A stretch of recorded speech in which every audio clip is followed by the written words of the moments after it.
स्वरूप भूत अंत है। परमात्मा का स्वरूप ज्ञान और ऐश्वर्य से संपन्न हुआ करता है। इसलिए ज्ञान स्वरूप होने के कारण, परमात्मा का अंत होने के कारण यह जीव अज्ञानी नहीं रहना चाहता। ज्ञान प्राप्ति का प्रयास उसका निरंतर चलता रहता है। उस ज्ञान की प्राप्ति के ये सभी उपक्रम हैं, विद्यालय, महाविद्यालय, गुरुकुल, जगतगुरु, कलम, कुलम इत्यादि। शिक्षा के क्षेत्र में जितने भी उपक्रम हैं वो मानव को पशुता से ऊपर उठा करके ज्ञान प्रदान करके धर्म ज्ञान कराने वाले हैं।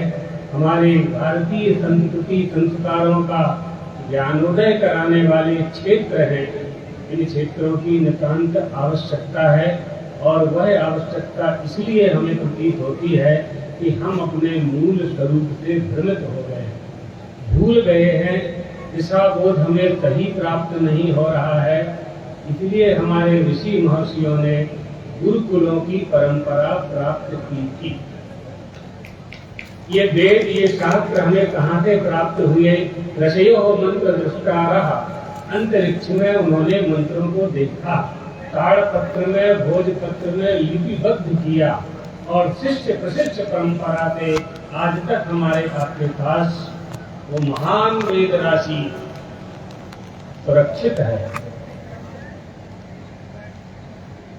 वेदों की बहुत बड़ी राशि थी, लक्षाधिक वेद मंत्र हैं। महद वेद राशिं दृष्ट्वा भगवता महर्षिणा वेदव्यासेन एकः उपायः आविराकारी एक एव च वेदश्चतुर्धा विभक्ता। 4 विभाग बना दिए, ऋक्, यजुः, साम, अथर्व और यजुर्वेद। और फिर उन 4 वेदों के, जैसा कि ज्योतिष पीठाधीश्वर जी ने बताया, वेदांग 6 वेदांग, शिक्षा, कल्प, व्याकरण, छंद, नृत्य और ज्योतिष, 14 विद्याएं, 14 प्रस्थान इत्यादि। इन शिक्षा मंदिरों से वह शिक्षा, 2 तरह की शिक्षा वो आप लोग जानते हैं, हम लोग भी जानते हैं, लेकिन इसके ऊपर की बात जो है वो परा और अपरा, 2 तरह की विद्या होती है।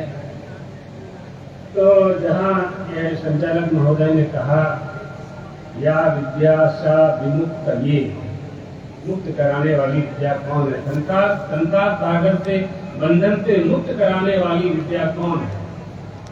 उस विद्या को जानने के लिए आत्म तत्व को जानना पड़ेगा, अर्थात आत्मैकत्व विद्या, आत्मैकत्व, आत्मा की एकता के बिना हम उस ज्ञान को प्राप्त नहीं कर सकते। और आत्मा की एकता यानी प्राणी तो अलग अलग दिखाई पड़ रहे हैं, अनेकता में एकता का दर्शन करेंगे कैसे? आप किस संबंध से एक होंगे? बहुत से लोग एक करने का प्रयास कर रहे हैं, सैकड़ों वर्ष से कर रहे हैं। एक पिता के बतूल को मारा, 4 बेटे एक नहीं होते हैं। आप पूरे देश को एक करने के लिए चले हैं। कैसे? क्या है आपके पास? कौन सी शक्ति है? किस दृष्टि से, किस सिद्धांत से सब एक हो सकते हैं? वो यदि सिद्धांत किसी ने दिया है तो उनका नाम भगवत पादाब्ज शंकराचार्य है। शंकराचार्य जी हैं जिन्होंने वेदोक्त शास्त्रोक्त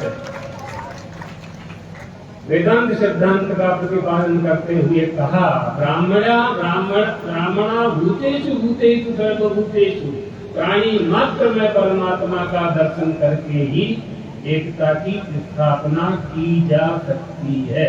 ये विद्या, ये परमार्थ पथ पर चलाने वाली विद्या है।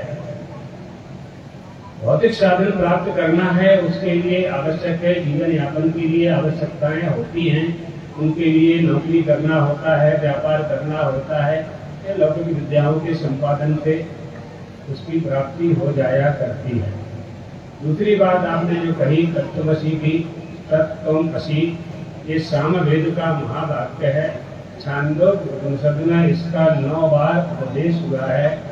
एक श्वेत केतु नाम का बालक था।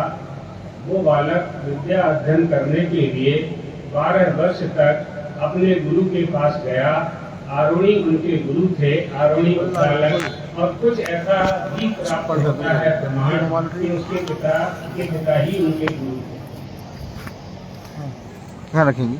12 वर्ष तक विद्याध्ययन करके जब वह बालक वापस लौट कर के घर आता है, घर के आंगन में जो ओटा होता है उस पर बैठ जाता है चबूतरे पर। पिताजी आते हैं, सही तो है इनके यहाँ पर, पिताजी को प्रणाम नहीं करता है। पिताजी ने सोचा विद्या तो प्राप्त कर ली है, लेकिन विद्याभिमानी हो गया है। अपने पुत्र के पास आते हैं।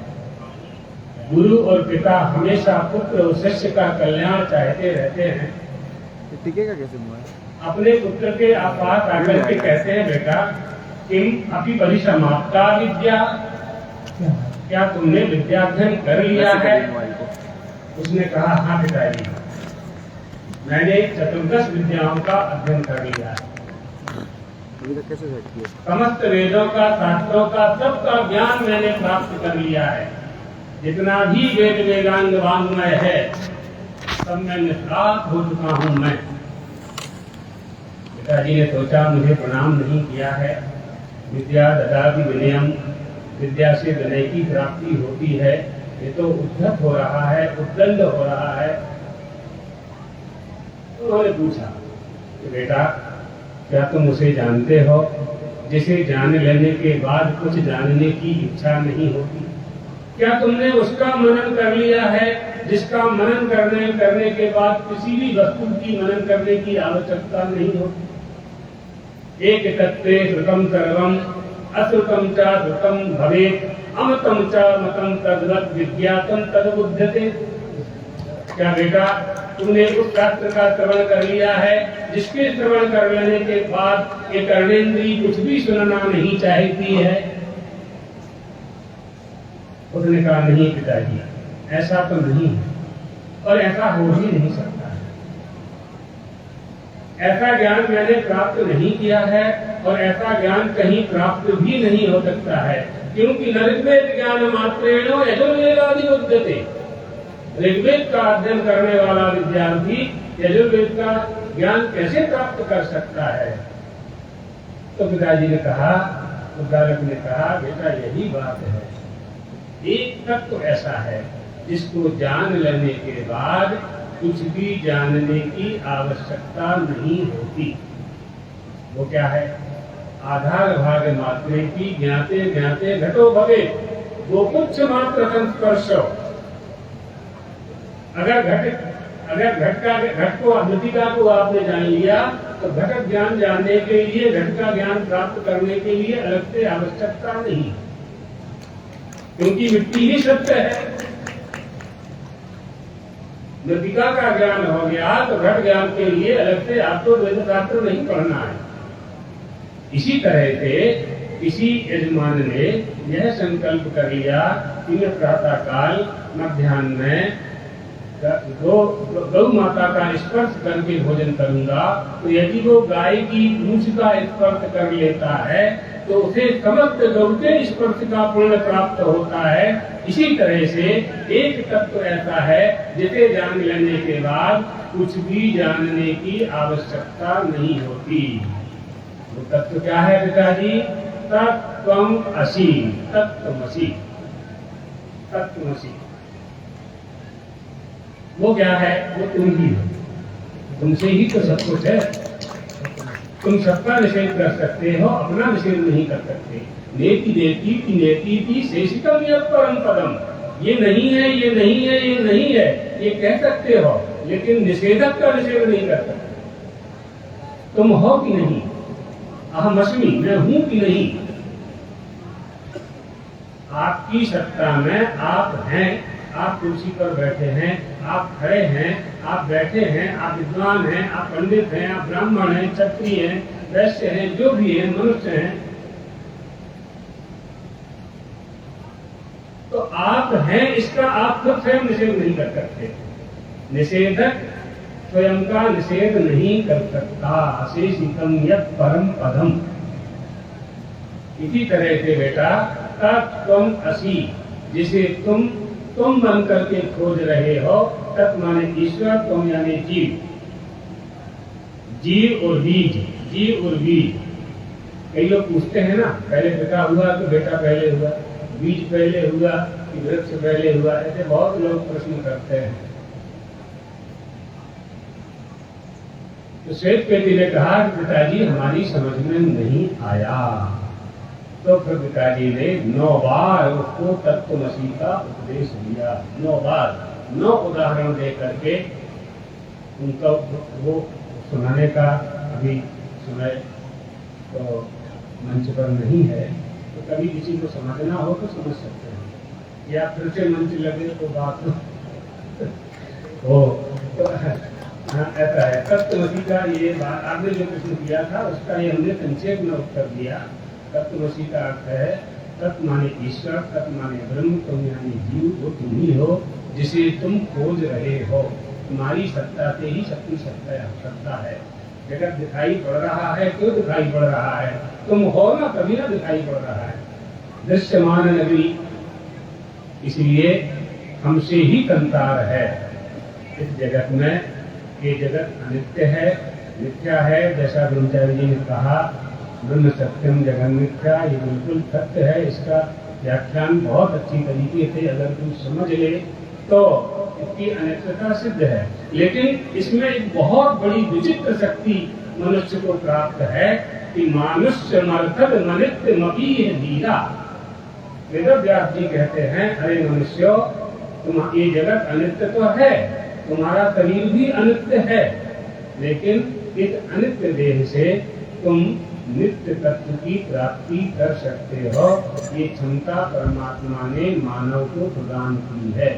मानव में, मनुष्य के मस्तिष्क में यह सक्षम बुद्धि परमात्मा ने प्रदान की है कि वह परमात्मा को प्राप्त कर सकता है, जान सकता है, और अपने मूल स्वरूप को जान करके इसमें संसार में, अनविचार संसार में, रमणीय संसार में, जो अनविचार से रमणीय है, अनविचार रमणीय सदा, संसार भयंकर भारी, सुख संतोष दया कृपा से सुखकारी उपकारी। अनविचार से ही इसमें रमणीयता है। जब विचार करेंगे तो कुछ नहीं पाएंगे। केले के झाड़ को छीलना शुरू कर दो, केले के झाड़ को छीलना शुरू कर दो, परत की परत, लेयर के लेयर निकलते जाएंगे, अंत में कुछ मिलने वाला नहीं है। इसी तरह से इस संसार में जो नित्य शुद्ध बुद्ध मुक्त स्वभाव परमात्मा है, उसको प्राप्त करने का, उसको जानने का प्रयास करना चाहिए। यही शिक्षा का फल है। ज्ञान का फल क्या है? शिक्षा का फल क्या है? प्रत्येक वस्तु का फल है ना। भोजन का फल है सदा का शांत हो जाना, जल का फल है पिपासा का शांत हो जाना। ज्ञान का फल क्या है? ज्ञान का फल है विज्ञान सहित परमात्मा को जानना, ज्ञान विज्ञान संगम।